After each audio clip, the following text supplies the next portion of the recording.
Hi everyone, this is Login Science and welcome back to another video. Today I'll be showing you how to reset your PC. So let's get straight into the video. First you need to click on search and search for settings. You'll be landing on your home page of settings. Then in the search section you need to search for reset this PC. Click on this. Here in the recovery section, you'll get to see the option to reset your PC. All you have to do is click on it. Here it will show you two options, whether to keep your personal files or whether to remove everything. You need to choose one option from this.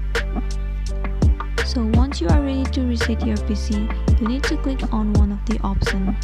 And once you click on the option, it will reset your PC. Well, this is it, and this was a tutorial on how to reset your PC. I hope this video was informative for you. Thank you for watching it till the end.